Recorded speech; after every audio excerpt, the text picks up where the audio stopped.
Assalamualaikum warahmatullahi wabarakatuh. Hai, selamat datang di pembelajaran biologi. Hari ini kita akan belajar mengenai materi kelas 11, yaitu tentang sistem gerak pada manusia. Sebelum kita memulai pelajaran pada hari ini, saya ingin bertanya, menurutmu apa sih pengertian dari rangka manusia? Jawabanmu hampir tepat. Untuk lebih tepatnya, kita simak di pembahasan selanjutnya ya. Yang pertama, kita akan bahas rangka tubuh. Rangka manusia merupakan alat gerak pasif yang akan digerakkan oleh otot. Rangka manusia memiliki fungsi, diantaranya adalah yang pertama, untuk mendukung terjadinya gerakan, kedua, hematopoiesis, ketiga, tempat menyimpan mineral, keempat, tempat penyimpanan energi, kelima, fungsi imunologis, keenam, memberi bentuk dan postur tubuh, ketujuh, melindungi organ-organ yang lunak, kedelapan, menyangga berat badan, dan yang terakhir sebagai tempat melekatnya otot rangka. Dan rangka tubuh dibedakan menjadi dua jenis, yaitu rangka aksial dan rangka apendikular. Di sini terdapat gambar rangka tubuh pada manusia, yang diantaranya ada tulang tengkorak, tulang selangkah, tulang pinggul, tulang lutut, dan lain sebagainya. Silahkan pelajari secara mandiri ya.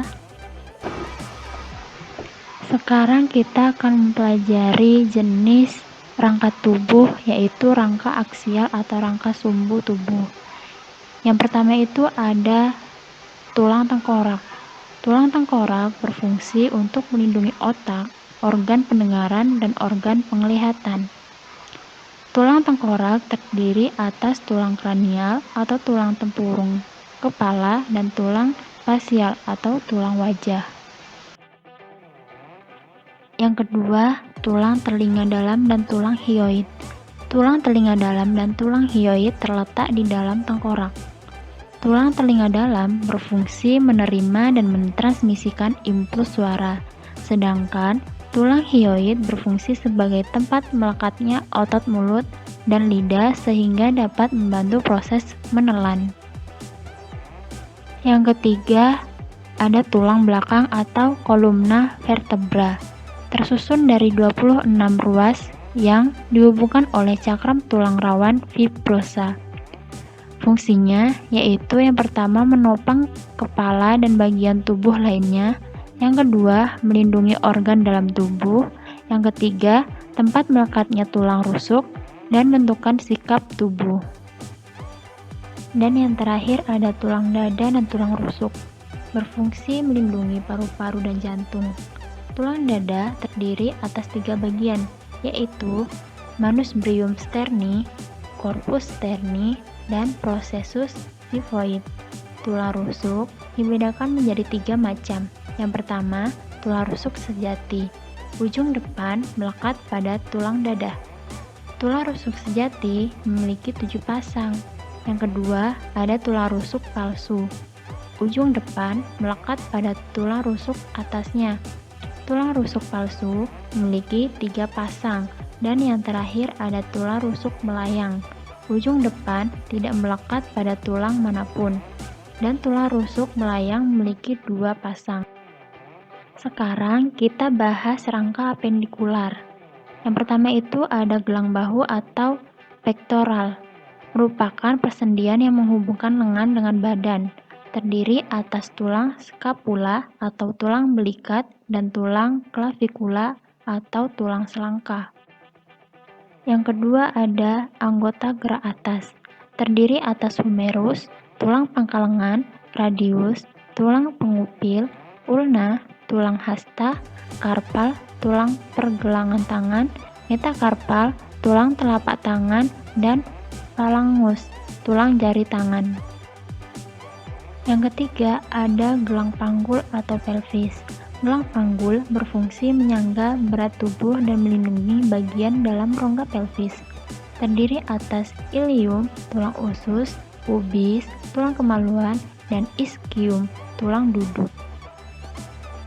Dan yang terakhir ada anggota gerak bawah, terdiri atas femur, tulang paha, tibia, tulang kering, fibula, tulang betis, patella, tulang tempurung lutut, tarsal, tulang pergelangan kaki, metatarsal, tulang telapak kaki, dan phalangus, tulang jari kaki. Dan dapat dilihat pada gambar yang telah tersedia. Sekarang kita akan membahas mengenai tulang. Tulang memiliki beberapa struktur. Lapisan tulang dari arah luar ke dalam tersusun atas lapisan-lapisan berikut. Yang pertama itu ada perosteum, terdiri atas jaringan ikat fibrosa dan selapis osteoblas. Berfungsi sebagai tempat melekat otot rangka, memberi nutrisi untuk pertumbuhan tulang dan perbaikan jaringan yang telah rusak. Yang kedua, tulang kompak, lapisan yang teksturnya halus, padat, sedikit berongga, dan sangat kuat, mengandung zat kapur, kalsium fosfat, dan kalsium karbonat. Yang ketiga, tulang spons, lapisan yang teksturnya berongga dan berisi sumsum merah. Yang keempat, endosteum, jaringan ikat, areolar, vaskular yang melapisi rongga sumsum. Dan yang terakhir ada sumsum tulang, lapisan paling dalam dan berbentuk jeli. Berfungsi produksi sel darah merah, sel darah putih, dan keping darah. Sebelum kita bahas materinya lebih dalam, saya ingin bertanya, ada berapa macam bentuk tulang pada manusia? Jawabanmu kurang tepat. Untuk lebih tepatnya, kita bahas di pembahasan selanjutnya ya. Bentuk tulang pada manusia itu terdiri atas 5. Yang pertama ada tulang pipa. Bentuknya silindris panjang. Contohnya pada tulang pangkal lengan, tulang hasta, tulang paha, dan lain sebagainya. Yang kedua ada tulang pendek, berukuran pendek dan berbentuk kubus. Contohnya pada tulang pergelangan tangan dan tulang pergelangan kaki. Yang ketiga ada tulang pipih, berbentuk lempengan, contohnya pada tulang tengkorak, tulang rusuk, dan tulang dada. Yang keempat, tulang tidak beraturan, bentuknya tidak beraturan, contohnya itu tulang-tulang penyusun tulang belakang atau vertebra. Dan yang terakhir ada tulang sesamoid, berukuran kecil dan bulat yang terdapat pada formasi persendian, bersambungan dengan kartilago, ligamen, atau tulang lainnya. Contohnya itu pada tulang tempurung lutut atau patella. Proses pembentukan dan perkembangan tulang. Proses pembentukan tulang disebut osifikasi. Cara pembentukan tulang yang pertama itu ada osifikasi intramembran, yaitu proses pembentukan tulang secara langsung dengan cara mengganti jaringan penyambung padat dengan simpanan garam-garam kalsium untuk membentuk tulang. Prosesnya terjadi hanya sekali, yaitu sel mesenkim menjadi osteoblast, lalu mengalami sekresi matriks organik, dan kemudian terjadi pengampuran osteoid, kemudian mengalami pembentukan lapisan matriks baru, dan barulah tulang semakin tebal. Yang kedua, osifikasi endokondium atau intrakartilago, yaitu proses ketika tulang rawan digantikan oleh tulang keras. Prosesnya dimulai sejak perkembangan embrio. Seluruh tulang rawan pada anak-anak akan digantikan oleh tulang keras hingga usia 18-25 tahun. Prosesnya, pertama itu ada perikondium meningkatkan jumlah pembuluh darah. Kedua, sel-sel kartilago melakukan proliferasi menjadi osteoblast. Ketiga, matriks kartilago mengalami pengapuran. Faktor pertumbuhan tulang. Faktor pertumbuhan tulang terjadi karena 4 macam faktor. Yang pertama itu ada faktor herediter atau genetik, kedua ada faktor nutrisi, yang ketiga ada faktor endokrin, Pertumbuhan tulang dipengaruhi oleh hormon-hormon seperti hormon parateroid, hormon tirokalsitonin, hormon somatotrofin, hormon tiroksin, dan hormon kelamin. Dan yang terakhir ada faktor sistem saraf. Sebelum kita bahas materi selanjutnya, saya ingin bertanya, menurutmu apa yang dimaksud dengan sendi? Wah, kamu sangat cerdas, jawabanmu hampir tepat. Untuk lebih tepatnya, kita lihat pembahasan selanjutnya ya.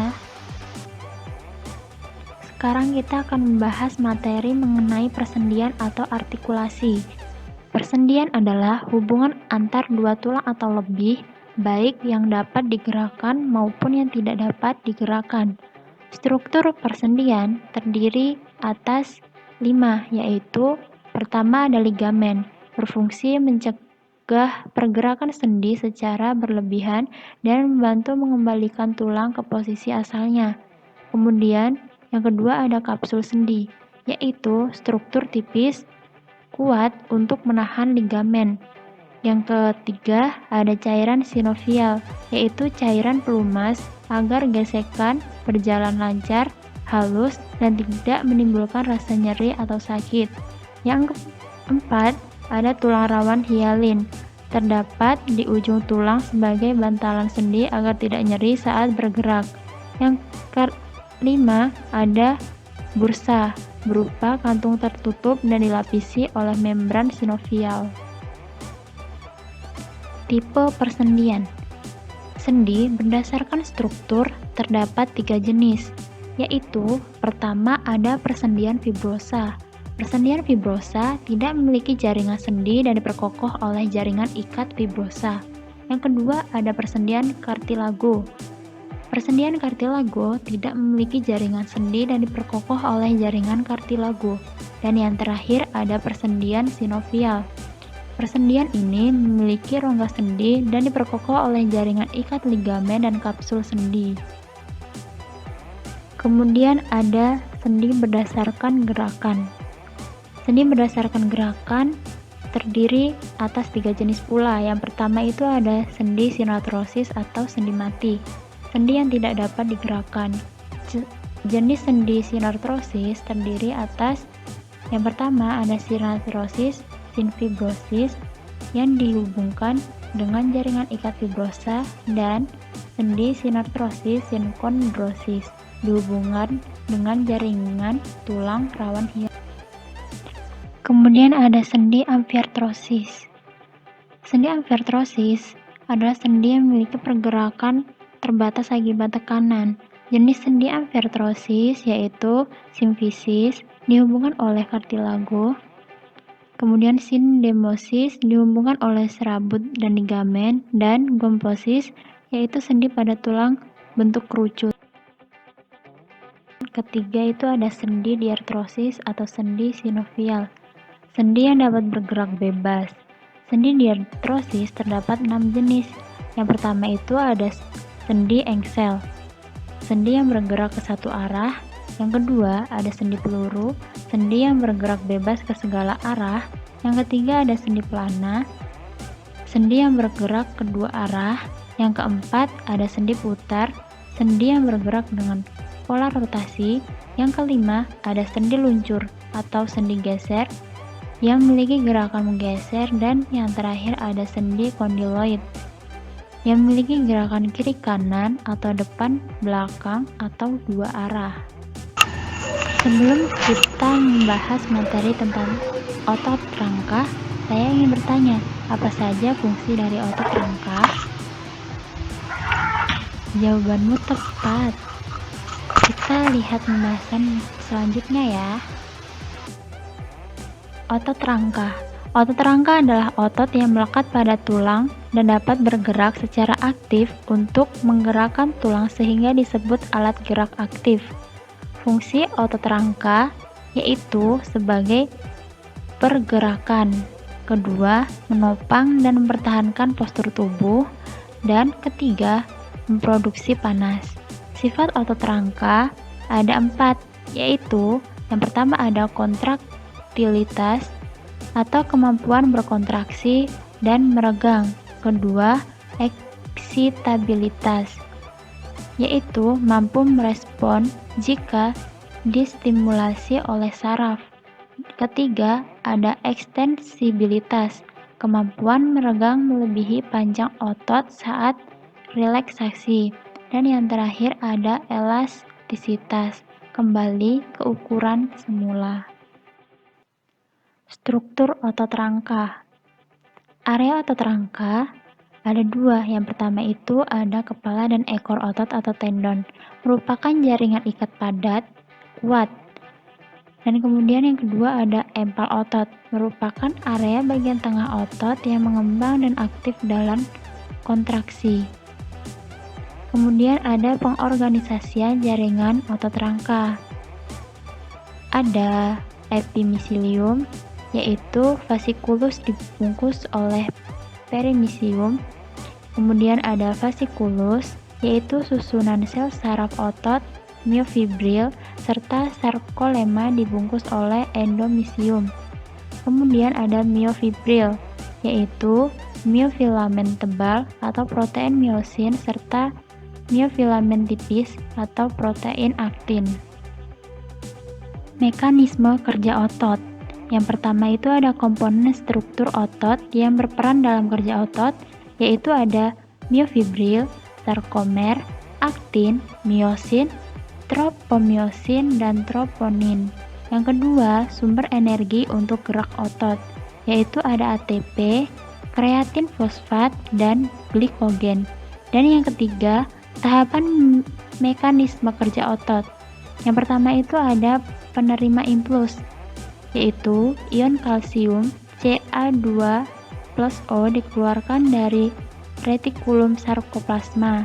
Kemudian ion Ca2+ diikat pada troponin. Kemudian daerah aktin tropomyosin terbuka. Kemudian pembebasan energi dari ATP dan myosin menarik aktin melalui daerah aktif tropomyosin. Lalu otot menjadi memendek. Kemudian tidak ada impuls. Ca2+ kembali ke retikulum sarkoplasma. Troponin menutupi tropomyosin. Kemudian otot menjadi relaksasi. Sifat kerja otot itu ada dua. Yang pertama itu ada otot antagonis. Otot antagonis adalah otot yang bekerja saling berlawanan, sehingga menghasilkan gerakan yang berlawanan atau berbeda arah. Kemudian ada otot sinergis. Otot sinergis adalah otot yang saling mendukung kerja satu sama lain, sehingga menghasilkan gerakan satu arah. Contohnya, kerjasama otot-otot tulang rusuk saat menarik nafas. Nah, sekarang kita ada di akhir pembahasan, yaitu gangguan pada sistem gerak manusia. Sebelum kita bahas mengenai gangguan pada sistem gerak manusia, saya ingin bertanya, sebutkan apa saja gangguan yang dapat terjadi pada sistem gerak manusia. Ya, jawabanmu itu adalah beberapa contoh dari gangguan pada sistem gerak manusia. Untuk lebih jelasnya kita lihat di pembahasan selanjutnya ya. Yang pertama kita akan membahas mengenai gangguan sistem gerak pada tulang manusia, yaitu ada fraktur. Fraktur adalah patah tulang. Fraktur terjadi jika tenaga yang melawan tulang lebih berat daripada kekuatan tulang. Kemudian ada gangguan tulang belakang. Gangguan tulang belakang terdiri dari 4 jenis. Yang pertama itu ada kifosis, yaitu tulang belakang melengkung ke arah belakang. Kemudian ada lordosis, yaitu tulang belakang melengkung ke arah depan. Kemudian ada skoliosis, tulang belakang melengkung ke arah samping kiri atau kanan. Dan yang terakhir ada sublubrikasi, kelainan bagian leher yang menyebabkan kepala bergeser ke kiri atau ke kanan. Dan selanjutnya ada gangguan fisiologis tulang, yaitu terdiri dari 5 jenis. Yang pertama ada Osteoporosis, yaitu tulang rapuh, keropos, dan mudah patah, dapat terjadi karena kekurangan hormon dan kalsium. Kedua, ada rakitis, yaitu pelunakan tulang pada anak-anak karena kekurangan atau gangguan metabolisme vitamin D, magnesium, fosfat, dan kalsium. Yang ketiga, ada makrocephalus, kelainan pertumbuhan tengkorak sehingga ukuran kepala lebih kecil. Yang keempat, ada hidrocephalus, gangguan aliran cairan dalam otak menyebabkan pelebaran rongga tempurung otak sehingga otak membesar. Dan yang terakhir ada layu atau semu, tulang tidak bertenaga akibat infeksi. Kemudian ada gangguan pada sendi.